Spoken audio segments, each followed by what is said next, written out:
বললাম, আল্লাহ নবী সাল্লাল্লাহু আলাইহি ওয়াসাল্লামের এই নীতিগুলা আমাদেরকে অনুসরণ করা দরকার। নবী করিম সাল্লাল্লাহু আলাইহি ওয়াসাল্লামের যখন হুদাইবিয়ার সন্ধি চলছিল, হুদাইবিয়ার সন্ধি, এটা 6ষ্ঠ হিজরিতে, মুহাম্মদ সাল্লাল্লাহু আলাইহি ওয়াসাল্লাম 1400 সাহাবী নিয়ে মদিনা থেকে মক্কায় গেলেন 6ষ্ঠ হিজরিতে উমরা করার জন্য। সাথে আছে পশু জবাই করবে, উমরা করবে, মাথা মুন্ডন করবে, পশু জবাই করবে। কিন্তু কুরাইশরা সেটাতে কি দিল? বাধা দিল। কুরাইশরা ঢুকতে দিবে না মক্কায়। তখন হুদাইবিয়া নামক স্থানে মক্কায় অবস্থান করলেন মুহাম্মদুর রাসূলুল্লাহ সাল্লাল্লাহু আলাইহি ওয়াসাল্লাম। সুহাইল ইবনে আমের কুরাইশদের প্রতিনিধি মুহাম্মদ সাল্লাল্লাহু আলাইহি ওয়াসাল্লামের কাছে পাঠান। তাকে আসতে দেখে এই লোকটি তখন পাঠানো হয়েছে যখন কুরাইশরা নিশ্চয়ই সন্ধি করার জন্য সিদ্ধান্ত নিয়েছে। তাহলে মুহাম্মদ সাল্লাল্লাহু আলাইহি ওয়াসাল্লাম 1400 সাহাবীদেরকে নিয়ে এখন কুরাইশদের মাঝে কি হচ্ছে? চুক্তি হচ্ছে। যে চুক্তিটা বাস্তবায়নের ক্ষেত্রে যে মাধ্যম, এখানে সুহাইল বিন আমের কুরাইশদের প্রতিনিধি, সন্ধি চুক্তি পাকাপাকি হতে শুধু বাকি। এই সময় ওমর ইবনুল খাত্তাব রাদিয়াল্লাহু তাআলা আনহু আবু বকরকে নিয়ে আলোচনা করতেছিলেন। হযরত আবু বকরের কাছে বলতে লাগলেন এক পাশে ডেকে, হে আবু বকর, তিনি কি আল্লাহর রাসূল নন? আবু বকর বললেন হ্যাঁ। ওমর বললেন, আমরা কি মুসলমান নই? আবু বকর বললেন হ্যাঁ অবশ্যই। আবার ওমর বললেন, কুরাইশরা কি মুশরিক নয়? আবু বকর বললেন হ্যাঁ। ওমর আবারও বললেন, তাহলে কিসের জন্য আমরা আমাদের দ্বীনের ব্যাপারে নতি স্বীকার করব? নতি স্বীকারে যাচ্ছি কে? ওমর রাদিয়াল্লাহু আনহু। ওমর তো বাঘ, ওমর তো নীতির ব্যাপারে কোনো আপোষ নাই। আবু বকর সিদ্দিক রাদিয়াল্লাহু তাআলা বললেন, ওমর, আবু বকর সিদ্দিক রাদিয়াল্লাহু তাআলা বললেন, ওমর, তার আনুগত্য করো। আমি সাক্ষ্য দিচ্ছি মুহাম্মদুর রাসূলুল্লাহ সাল্লাল্লাহু আলাইহি ওয়াসাল্লাম আল্লাহর রাসূল। ওমর বললেন, আমিও সাক্ষ্য দিচ্ছি তিনি আল্লাহর রাসূল। তাহলে যেখানে আল্লাহর রাসূল বলছেন সেখানে আর তুমি যে আমাকে যে প্রস্তাবটা দিচ্ছ, প্রতিবাদ করছো, সেটা কি নয়? তারপর রাসূলুল্লাহ সাল্লাল্লাহু আলাইহি ওয়াসাল্লামের কাছে এসে বললেন, হে আল্লাহর রাসূল, আপনি কি আল্লাহর রাসূল নন? তিনি বললেন হ্যাঁ। ওমর আবার বললেন, আমরা কি মুসলমান নই? তিনি বললেন হ্যাঁ। ওমর আবার বললেন, ওরা কি মুশরিক নয়? তিনি বললেন হ্যাঁ। ওমর আবার বললেন, তাহলে কি কারণে আমরা আমাদের দ্বীনের প্রশ্নে এত অবমাননাকর অবস্থা আমরা বরদাস্ত করব, সহ্য করব? রাসূল সাল্লাল্লাহু আলাইহি ওয়াসাল্লাম বললেন, আমি আল্লাহর বান্দা ও রাসূল, তার নির্দেশ আমি কখনো লঙ্ঘন করব না। আমি আল্লাহর বান্দা ও রাসূল, তার নির্দেশ কখনো লঙ্ঘন করব না। এটা বলার সাথে সাথে বুঝে গেল যে এটা কার নির্দেশ? আল্লাহ সুবহানাহু ওয়া তাআলা। আর তিনি আমাকে কখনো বিপদগামী করবেন না। সুবহানাল্লাহ বলবেন না? সুবহানাল্লাহ। তাহলে নিশ্চয়ই এটা আল্লাহর নির্দেশ যে এই চুক্তিতে কি করা, একমত হওয়া। পরবর্তী ওমর রাদিয়াল্লাহু তাআলা পরবর্তীকালে বলতেন, আমি সেদিন সেই সিদ্ধান্ত আসলের জন্য সারা জীবন সদকা, নামাজ, রোজা, আমি নফল নামাজ, নফল রোজা আদায় করেছি। কারণ রাসূল হযরত প্রথমে আবু বকর সিদ্দিক রাদিয়াল্লাহু তাআলা এর সাথে আমি এই বিষয়ে কি করেছি, বারবার এটাকে উত্থাপন করেছি। আবার সরাসরি রাসূল সাল্লাল্লাহু আলাইহি ওয়াসাল্লামের সাথে এই বিষয়ে আমি কি করেছি, বারবারই করেছি। বা প্রস্তাব আমার যুক্তিটা বারবার পেশ করছে এই ব্যাপারে। এটার জন্য হযরত ওমর বলেন, আমি পরবর্তী যতদিন বেঁচে ছিলাম ততদিন আমি সদকা করতাম, নফল নামাজ পড়তাম, রোজা রাখতাম, এইটা থেকে পরিত্রাণের জন্য। সুবহানাল্লাহ বলেন। তাহলে এই কেন এই নীতি, যে আমি শাসকের আনুগত্য গ্রহণ করার ক্ষেত্রে দ্বিধাদ্বন্দ্ব আমার ভিতরে সৃষ্টি হয়েছে, এই জন্য আমি বারবার নফল রোজা এবং সালাত আদায় করি, ফরজ। এরপর রাসূলুল্লাহ সাল্লাল্লাহু আলাইহি ওয়াসাল্লাম আলী ইবনে আবি তালিব রাদিয়াল্লাহু তাআলা আনহুকে ডেকে বললেন, লেখো বিসমিল্লাহির রহমানির রহিম। এটা বলার সাথে সাথে সুহাইল বলে উঠল, এটা আমার অজানা, এটা আমার জানা নেই, এটা আমার কথা নয়, বরং তুমি এটা লেখো যে বিসমিকা আল্লাহুম্মা। তাহলে ওই যে কুরাইশের প্রতিনিধি সোহেল বিন আমের সে প্রস্তাব দিল যে বিসমিল্লাহির রহমানির রহিম লেখা যাবে না, বিসমিকা আল্লাহুম্মা, হে আল্লাহ তোমার নামে, বিসমিকা আল্লাহুম্মা, হে আল্লাহ তোমার নামে। অতঃপর আলী রাদিয়াল্লাহু তাআলা সোহেল যেটা বলল সেটা লিখলেন, মুহাম্মদ সাল্লাল্লাহু আলাইহি ওয়াসাল্লাম আসেন। এরপর তিনি বললেন লিখো আল্লাহর রাসূল মুহাম্মদ সাল্লাল্লাহু আলাইহি ওয়াসাল্লাম। এটা লিখতে বলা হলো। সোহেল ইবনে আমের সেটাতে এই মর্মে সন্ধি চুক্তিতে আবদ্ধ হয়েছেন। এই কথা বলার সঙ্গে সঙ্গে সোহেল বলে উঠল, আমি যদি তোমাকে আল্লাহর রাসূল এটা যদি মানি বা বিশ্বাস করি তাহলে তোমার সাথে আমার শক্তি কিসের?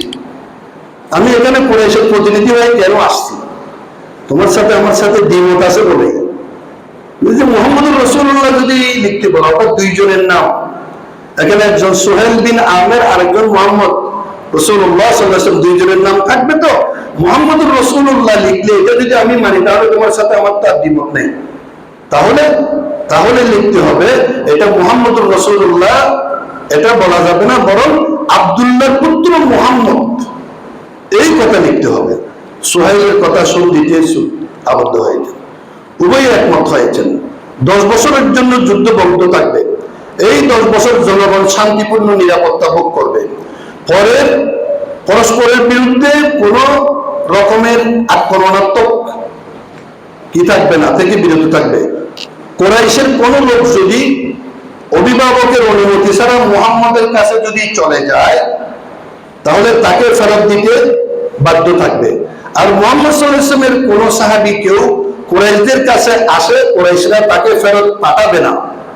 আমাদের এই চুক্তি লঙ্ঘিত হবে না। উভয় পক্ষে আন্তরিক ও পূর্ণ নিষ্ঠার সাথে মেনে চলবে। কেউ বিশ্বাসঘাতকতা করবে না, কেউ গোপন পাচারের কাজে লিপ্ত হবে না। মুহাম্মদ অথবা কুরাইশ যে কোনো পক্ষের সাথে যে কেউ চুক্তিতে অংশগ্রহণ বা নতুন চুক্তি করতে চাইলে অবাধে তা করতে পারবে। এটা একটা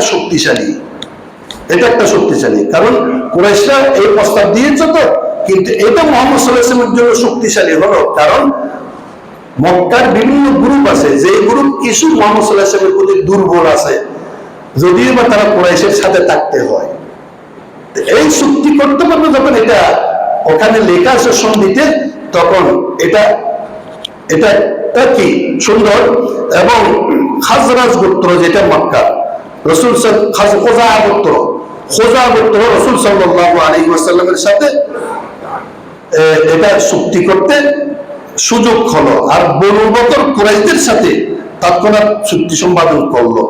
সন্ধি চুক্তি আরো লিপিবদ্ধ হলো, তুমি মানে মুহাম্মদ এই বছর আমাদের শহর মক্কায় প্রবেশ করতে পারবে না, ফিরে যাবে। আগামী বছর আমরা তোমার জন্য মক্কার দরজা উন্মুক্ত করে দেবো, আমরা মক্কা ছেড়ে অন্যদিকে চলে যাব। তুমি অবাধে প্রবেশ করবে এবং তোমার সাথীদের নিয়ে 3 দিন মক্কায় অবস্থান করবে। কোষবদ্ধ তরবারির সঙ্গে থাকবে, তরবারি ছাড়া ডুববার বাধ্যবাধকতা থাকবে না। এইগুলো চুক্তি সম্পাদিত হলো। রাসূলুল্লাহ সাল্লাল্লাহু আলাইহি ওয়াসাল্লাম সোহেল ইবনে আমের তত্ত্বাবধানে যখন এই চুক্তি লিপিবদ্ধ করা হচ্ছিল, ঠিক এমন সময় সোহেলের ছেলে সোহেল বিন আমের যেটা চুক্তি লেখার জন্য কুরাইশের পক্ষে আসছে, সোহেলের পুত্র আবু জান্দাল শৃঙ্খলিত অবস্থায় সেখানে এসে হাজির হলো। কোথায়? এই হুদাইবিয়ার সন্ধি যেখানে হচ্ছে সেখানে। কি অবস্থায়? আর পায়ে আছে কি শিকল, হাতে আছে শিকল, ওখান থেকে পালাই আসছে। কি কারণে? সে মুসলমান, মুহাম্মদুর রাসূলুল্লাহ সাল্লাল্লাহু আলাইহি ওয়াসাল্লামের সাহাবী। আবু জান্দাল শৃঙ্খলিত অবস্থায় সেখানে হাজির। তিনি রাসূলুল্লাহ সাল্লাল্লাহু আলাইহি ওয়াসাল্লামের নিকট পালিয়ে এসেছে। এই সময় ওই স্থানে রাসূল সাল্লাল্লাহু আলাইহি ওয়াসাল্লাম সাহাবীগণের সবাই উপস্থিত ছিলেন না। ইতিপূর্বে রাসূল সাল্লাল্লাহু আলাইহি ওয়াসাল্লাম স্বপ্নে দেখেন বিজয়ীর ইঙ্গিত। আল্লাহর নবীকে স্বপ্নের মধ্যে বিজয়ীর ইঙ্গিত ছিল। এই ব্যাপারে তার জন্য কোনো সঞ্চয় ছিল না। তাই তারা সন্ধি চুক্তিতে এই বছর ওমর ছাড়াই, উমরা ছাড়াই ফিরে যাবে। তাহলে উমরা করবে না, হুদাইবিয়া থেকে মত চলে। এবার গরু ছাগল যেগুলো জবাই করার জন্য আসছে, এগুলোর কি অবস্থা হবে?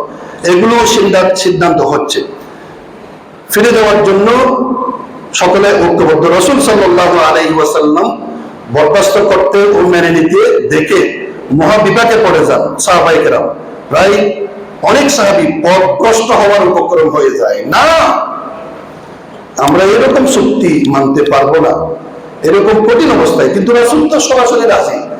আর রাসূল রাজি কেন? রাসূলকে আল্লাহ হুকুম করেছেন, সুবহানাল্লাহ ওয়া বিহামদিহি। কারণ রাসূল সাল্লাল্লাহু আলাইহি ওয়াসাল্লামকে আল্লাহ গ্রিন সিগন্যাল দিলেন, বিজয়ের সিগন্যাল দিলেন, এবং প্রায় পথভ্রষ্ট হওয়ার উপক্রম হলো অনেক সাহাবী। এদিকে আবু জান্দালকে দেখে সুহাইল বিন আমের বেসামাল হয়ে পড়ে, জোরে সোরে একটা থাপ্পড় লাগাই দিল, প্রচন্ড ভেগে পুত্রের গালের মধ্যে থাপ্পড় লাগাই দিল, চপটাঘাত লাগাই দিল, বুকের কাপড় ঠেলে ধরে তাকে টানতে লাগলো আর জাগরাতে লাগলো, হে মুহাম্মদ, আবু জান্দাল আসার আগেই তোমার ও আমার মধ্যে চুক্তি কিন্তু হয়েছে।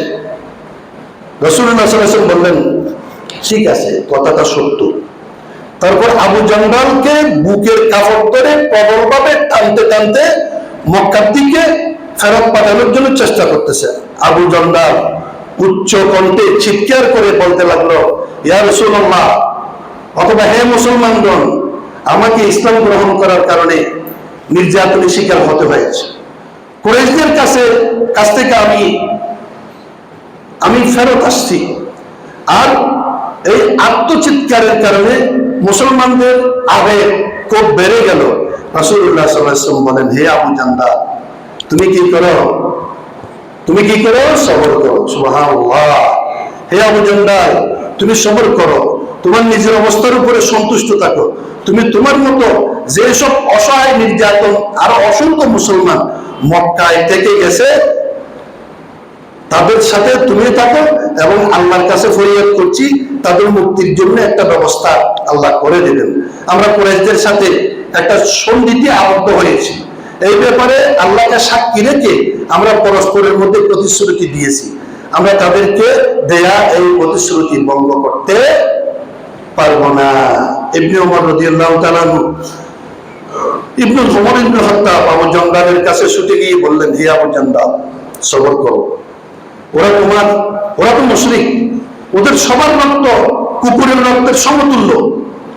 ওমর এই কথা বলার পাশাপাশি আবু জান্দালের দিকে নিজের তরবারিটা আস্তে করে ছেড়ে দিলেন। আবু জান্দালের কাছে নিজের তরবারিটা এগিয়ে দিচ্ছিলেন। তিনি বললেন, আমি আশা করছিলাম আবু জান্দাল যদি এই মুহূর্তে আমার তরবারিটা নিয়ে তার পিতাকে যদি একটা কতল করে দিত, আমি এই আশায় তরবারিটা ছেড়ে দিয়েছিলাম। কিন্তু আবু জান্দাল এই কাজ করে নাই। সে শেষ পর্যন্ত পিতার প্রতি দুর্বল হয়ে পড়ে এবং সেখানেই ব্যাপারটা কি হয়ে যায়, মিটমাট হয়ে যায়। সুবহানাল্লাহি ওয়া বিহামদিহি।